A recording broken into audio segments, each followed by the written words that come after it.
आजकल दुनिया में क्या कुछ नहीं हो रहा है। तो चलिए आज की जो बड़ी बड़ी खबरें हैं उनको थोड़ा आसान भाषा में समझते हैं और देखते हैं कि इन सब में कोई कनेक्शन भी है या नहीं। ठीक है, तो हमने आज की खबरों को ना 4 हिस्सों में बांट दिया है। सबसे पहले हम देखेंगे कि दुनिया में टेंशन कहाँ कहाँ बढ़ रही है। फिर बात करेंगे कुछ पॉलिटिकल प्रेशर और विवादों की। उसके बाद नजर डालेंगे कि भविष्य में हमारे सामने क्या चुनौतियां हैं और आखिर में एक नजर भविष्य की टेक्नोलॉजी पर भी डालेंगे। तो चलिए शुरू करते हैं हमारे पहले सेक्शन से। देखते हैं दुनिया के वो कौन से हॉटस्पॉट्स हैं जहां तनाव एकदम साफ साफ बढ़ता हुआ दिख रहा है। सबसे पहले चलते हैं ईस्टर्न यूरोप। यूक्रेन में एक करप्शन का मामला सामने आया है जो काफी चिंताजनक है। हुआ ये है कि वहाँ की जो सरकारी न्यूक्लियर पावर कंपनी है उस पर रिश्वतखोरी के आरोप लगे हैं और ये यूरोपियन यूनियन के लिए एक बड़ी सरदर्दी है, क्योंकि जाहिर है वो जो मदद भेज रहे हैं उस पर सवाल उठने लगते हैं। अब मिडिल ईस्ट की तरफ देखें तो ईरान ने एक बहुत ही जरूरी shipping root straight of Hormuz में एक ऑयल टैंकर को कब्जे में ले लिया है। अब ये एक ऐसा कदम है जो इस इलाके में, जो पहले से ही काफी सेंसिटिव है, टेंशन को और भी ज्यादा बढ़ा सकता है। टेंशन सिर्फ वही नहीं है, वेस्ट बैंक में भी हालात बिगड़ रहे हैं। वहाँ एक मस्जिद को आग लगा दी गई और ये काम इजरायली सेटलर्स का बताया जा रहा है। ये घटना इस रीजन में चल रहे संघर्ष में एक और खतरनाक मोड़ है।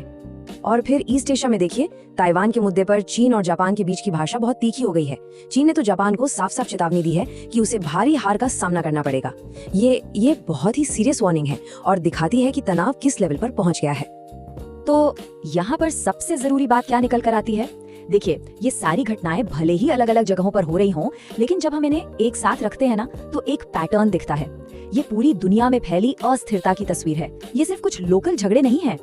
और ये जो ग्लोबल टेंशन है, इसका असर सिर्फ देशों के बीच रिश्तों पर ही नहीं पड़ रहा, ये नेताओं पर भी जबरदस्त पॉलिटिकल प्रेशर बना रहा है और नए नए विवाद खड़े कर रहा है। चलिए अब इसी पर बात करते हैं। अच्छा, पॉलिटिकल प्रेशर ना कई तरफ से आ सकता है। जैसे कि अमेरिका के पूर्व राष्ट्रपति डोनाल्ड ट्रंप के केस में देखें।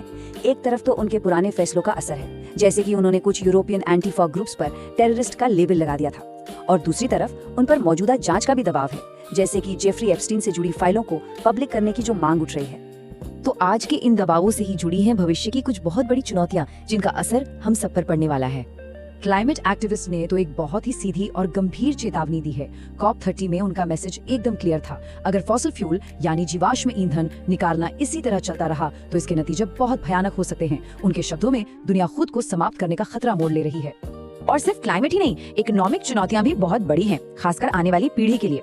वर्ल्ड इकोनॉमिक फोरम की एक रिपोर्ट है जो बताती है कि जेन जी के सामने एक साथ कई मुश्किलें हैं। उन्हें जॉब्स के कम मौके मिल रहे हैं, AI वाली इकोनॉमी को समझना पड़ रहा है, और ऊपर से ये पूरी दुनिया का माहौल भी स्थिर नहीं है।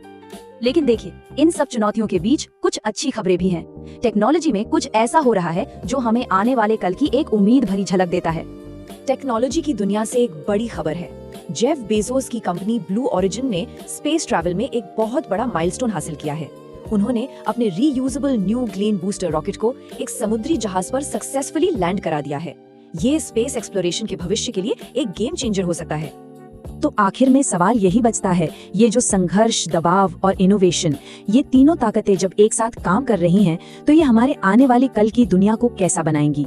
क्योंकि एक बात तो पक्की है, आज की यही सुर्खियां कल की हकीकत लिख रही हैं।